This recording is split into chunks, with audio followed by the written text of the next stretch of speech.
Okay, welcome everybody. My name is David Jones. I'm a psychologist and one of the counselors at the CAPS, the Counseling and Psychological Services here at UTEP. This is a presentation about test anxiety and some test taking strategies. Everybody who's on this call has agreed to allow me to record this. Again, I'm going to pause now for anybody to speak up and if they have an opposition to me recording this. Okay.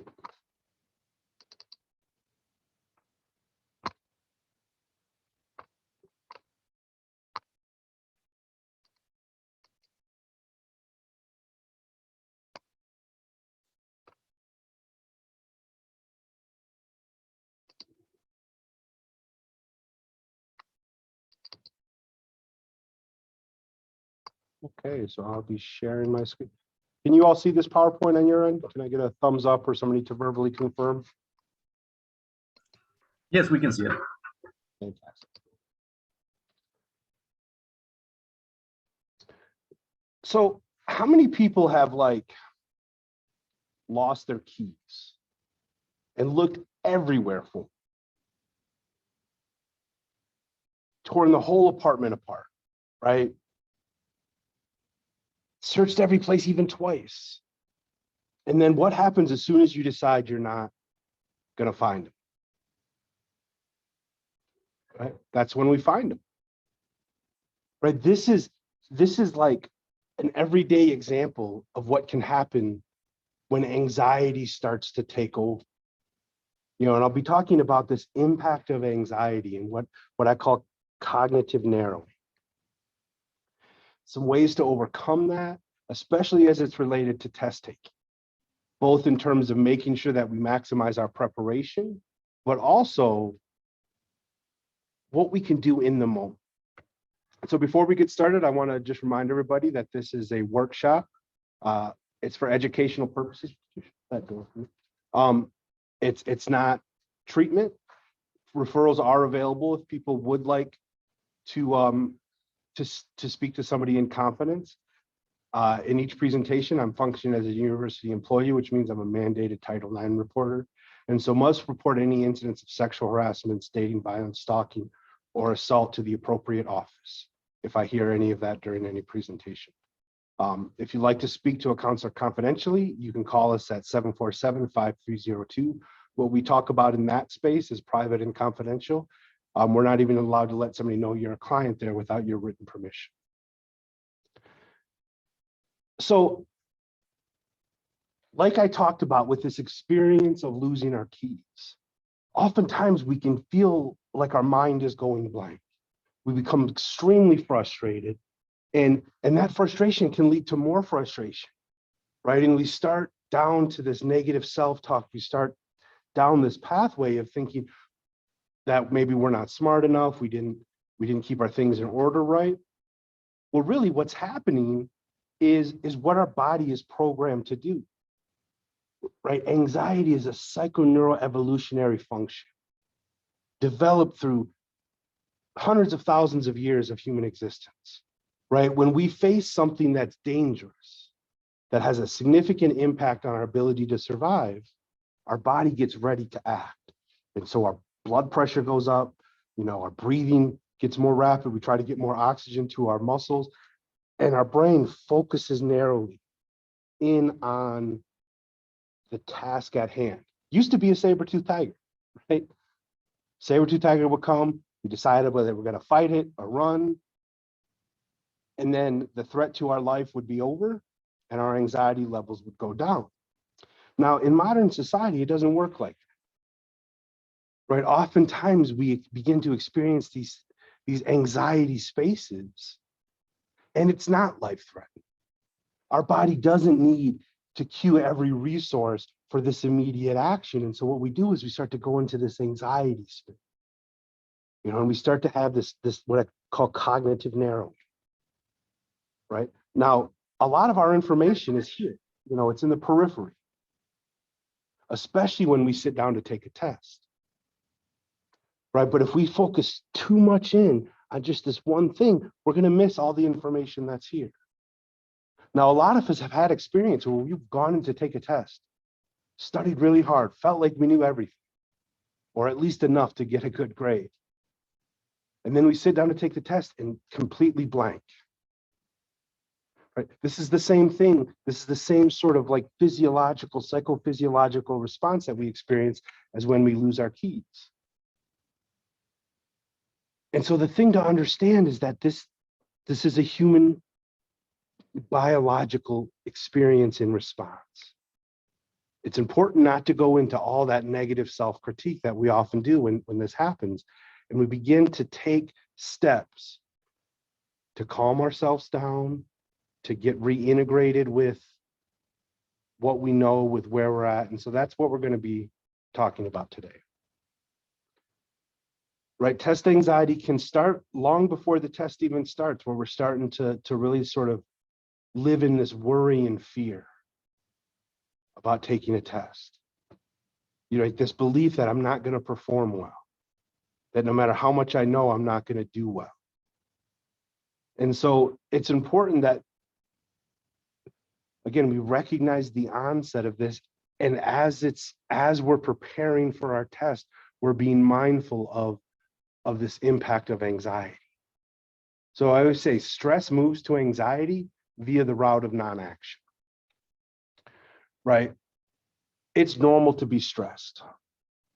Stress is a normal response. You know, some days if I wasn't stressed about making money, I might not show up to work. Now, I love my job, but the stress makes me be there at 8 a.m. or some usually before every day of the week. That's good. It keeps me motivated.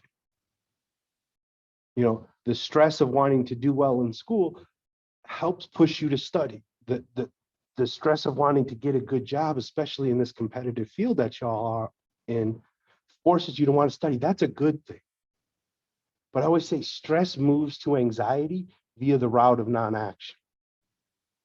So sometimes when we check in with our anxiety, it allows us to point, you know, it helps us point to some of the things that we really need to work on. Right? And that's good if we use that as a cue. But when these common causes of test anxiety start to build up and start to roll over on itself, you know, that whole snowball effect where one turn leads to a bigger, more faster moving snowball, moves to a bigger, more faster moving snowball, and it just kind of rolls on itself. And so when we start to see some of these things pop up, again, it's important to acknowledge that it's there and do some preparation. So the first thing you can do is study. And we're going to talk about, again, some study techniques and some strategies in a minute. But allow this anxiety to be what points you in the direction. Now, part of what stops us from moving in that direction is this fear of everything having to be perfect. I always say, we don't have to be perfect if we maintain the ability to adjust. But when we try to be perfect, we lose the ability to adjust, right? That cognitive narrowing, that heightened anxiety, this fight or flight, you know, on the edge of our seat is not a space where it's easy to make adjustments from. And again, so we want to be aware of these signs and these conditions that lead to, you know, uncontrolled anxiety that limit our ability to really show up and do as well as we possibly could on these tests. So again, we kind of talked about some of the signs: blanking during the exam, not remembering things that you know that you've studied. It's like I can remember that I know it, but I can't remember what's there. Right? We also start to feel some of these other signs, physical, right? Start sweating, maybe our heart starts racing. You know, we can kind of feel like some like tunnel vision or some narrowing of our vision I've even seen. You know, people can have, you know, feeling exhausted, feeling excessive fear, depression. Sometimes when people get really scared, they even have what's called paradoxical reactions. They may even laugh. You know, we have behavioral, we start to fidget, we start to kind of pacing. You know, I bounce my foot a lot. Sometimes people try to use substances to manage this. You know, I've had some people say, oh, well, you know, when I when I get drunk or high, I study better, which like is neurochemically impossible, right? Like alcohol, marijuana affects our brain's ability to encode new information and retrieve previously learned information. Like study after study after study has shown this. But sometimes people try to use these substances to try to control the anxiety to help them get moving, but it actually has this paradoxical and cumulatively negative effect. There are other ways to manage this anxiety. And then we start to have these beliefs about, whether we deserve to be here. This I think is one of the most impactful aspects of this test anxiety, because it can contribute to this thing that we call like imposter syndrome. I come from a working class Italian family. I tell people my goal when I went to college was not to work in a factory. And then I started doing a little bit better in school, a little bit better in school, and lo and behold, I'm a doctor. I'm a psychologist. I tell sometimes the best part about my life is a surprise. I never expected to be here.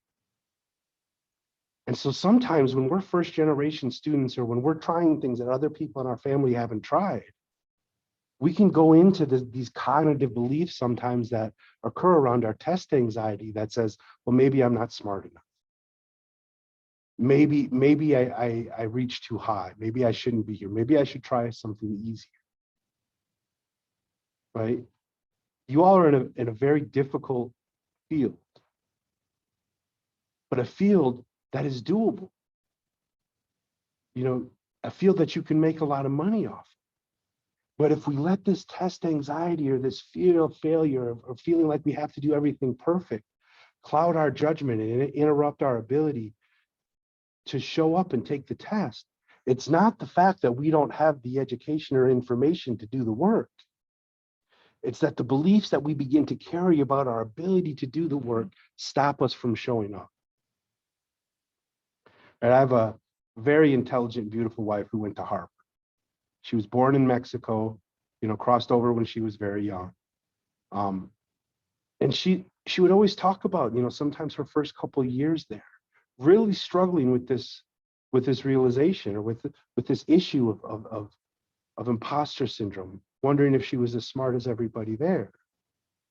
And she says, eventually she realized that she was just as smart as everybody there. Now, she may not have had all the access to the resources that some of these rich kids had before she got there. And so there were times where she would have to work harder to catch up. But that she was just as smart as everybody there, and she could do it. But see, we get into these traps with anxiety. And so it's important to approach some of these thoughts with realistic thinking, right? This is hard, but I can do it. I don't have to be perfect. We have to challenge that negative thinking. We have to be prepared to use relaxation techniques, which again, I'll talk about in a minute. And then we have to prepare as effectively as we can.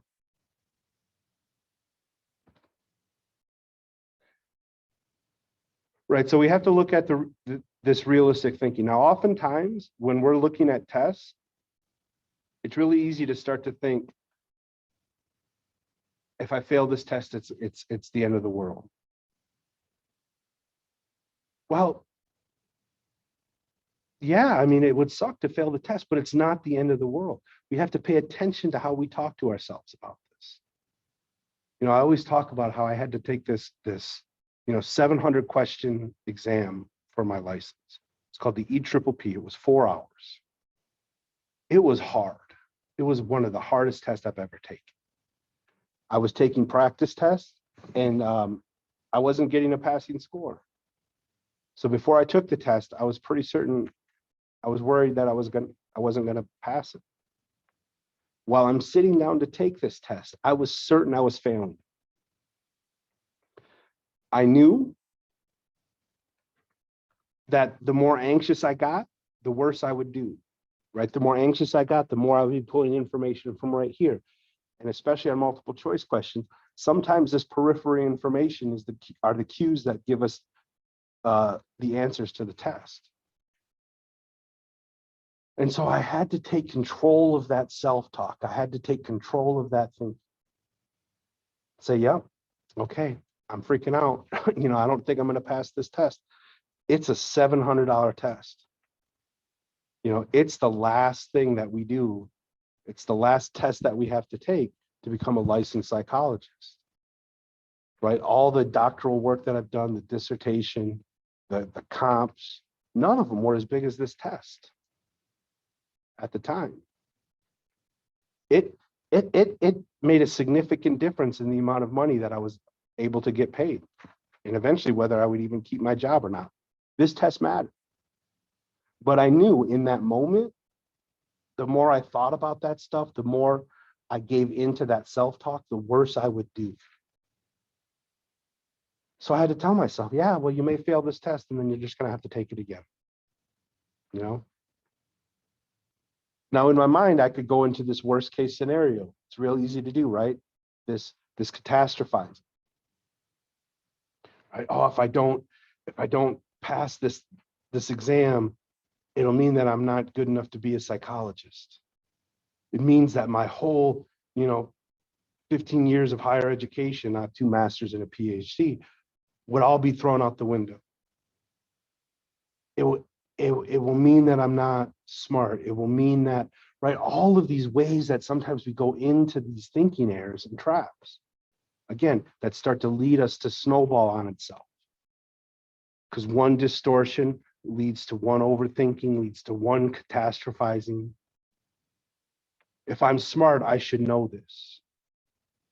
Right? All of these statements that really just erode our confidence in our ability.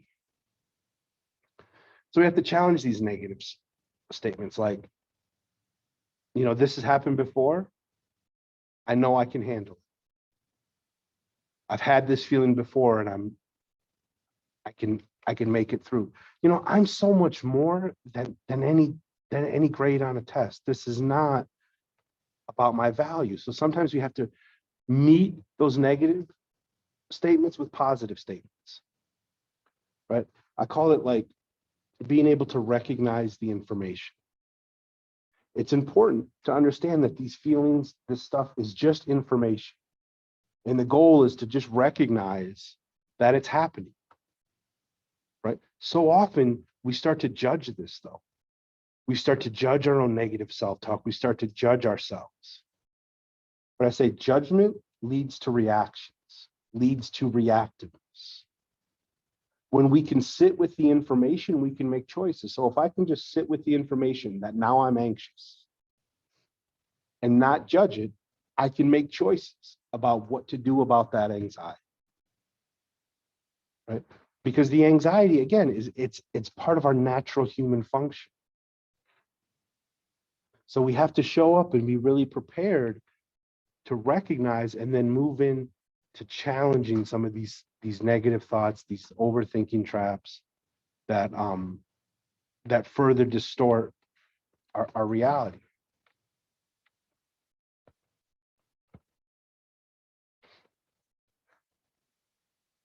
Anxiety is a normal thing.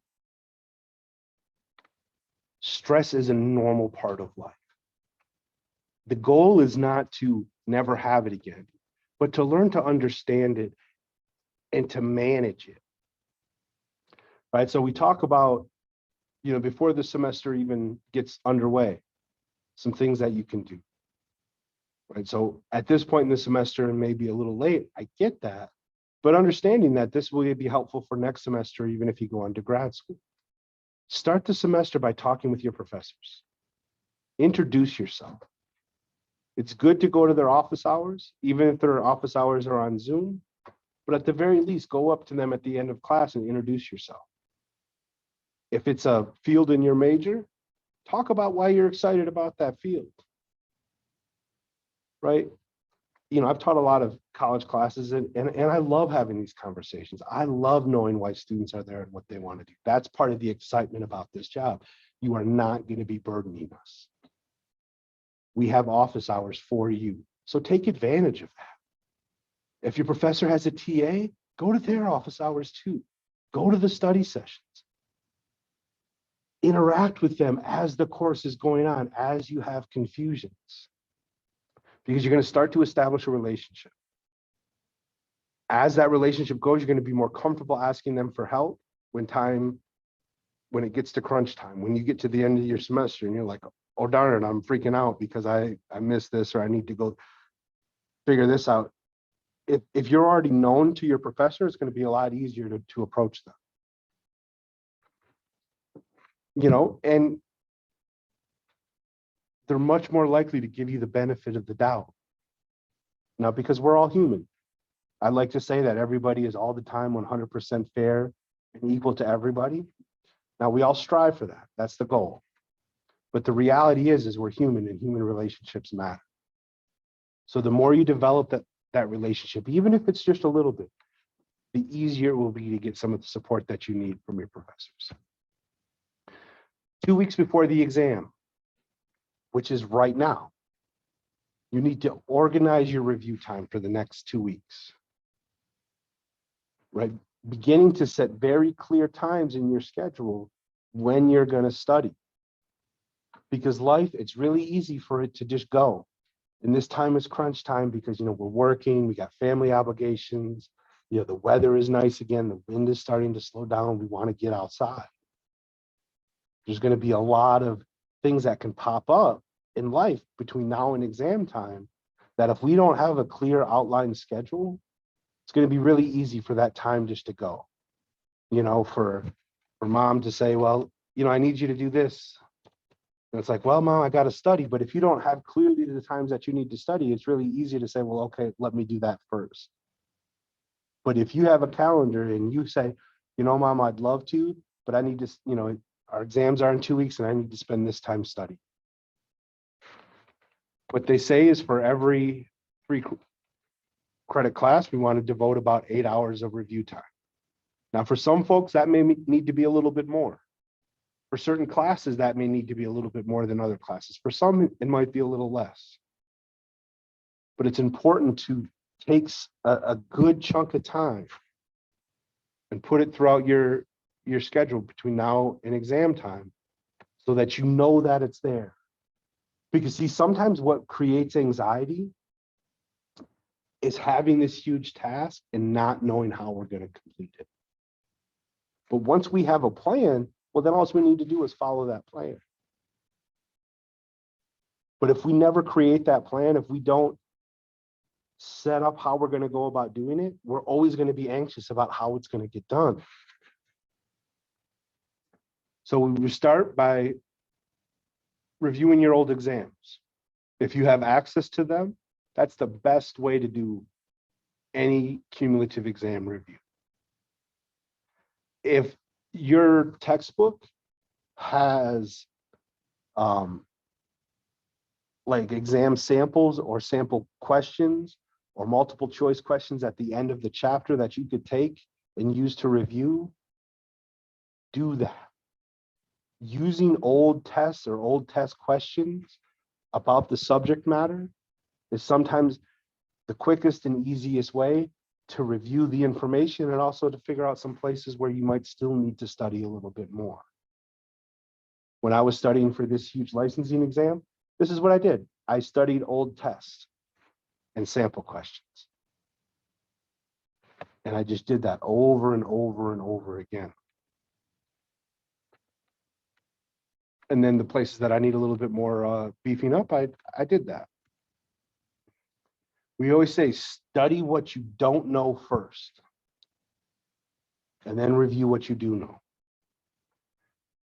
As I'm studying at this point, I think it's also important to begin to create some cognitive maps, right? Not to study everything just in its silo, because the reality of all of this information and what college is trying to teach us is how to integrate it all, right? So in my field of psychology, there's these things called neurotransmitters, chemicals in the brain. Each brain has a different region name. Each neurotransmitter is responsible for specific functions. Each region of the brain is associated with particular functions as well. So if I learned all the neurotransmitters, I could do that. If I learned all of the regions of the brain, I could do that. And then if I learned where in the brain all the neurotransmitters were supposed to like be associated with, I could do that. Or I could realize that if dopamine is in this part of the brain and dopamine takes care of this intellectual function, I can now link all of those pieces of information together, because come exam time, I may not remember every single piece of information, but if I can create like a map, a trail of breadcrumbs, logical associations and connections, sometimes when it comes to exam time, I can use those connections as retrieval cues, as ways to help access this information. So as we're studying, it's important to become aware of what these connections are. Sometimes, like for me, for example, I had most of the neurotransmitters down, but I cannot remember what part of the brain did what. But because I had the neurotransmitters down and knew what part of the brain they were associated with, I could then extrapolate to what part of the brain was responsible for what function because of what I knew about the other subject. Does that make sense? Thumbs up, thumbs down, confusion, clarification. Again, if you have anything, feel free to jump in. Try not to study anything for more than 2 hours at a time. Right? It's important to give ourselves a break to allow some of this information to settle in and not to become burned out. Cramming does not work. Now, I've done this though. So sometimes, like, if all we can do is study the night before, it's better than not study. But know that it's better to pace it out over time. It's better to allow this information to be moved into our long-term memory. So one of the things that neuroscientists have figured out is that learning, an important component of learning is sleep. Because when we get into REM sleep, when we get into those deep sleep stages, there's a function within that part of our sleep stage that helps transfer short-term memory into long-term memory. So if we're staying up cramming for a week straight and we're not getting enough sleep, some of the stuff that we're learning is not going to be filtered into our long-term memory. The other thing that's important to know is that alcohol affects the abilities for the brain's ability to retrieve new information and encode, or to retrieve previously learned information and encode new information for up to 72 hours after that drinking incident. Now, having a glass of wine, a beer, maybe two, probably not going to have that much of an effect. But if you're getting drunk between now and exams, you're putting yourself at a significant disadvantage in terms of memory and retrieval.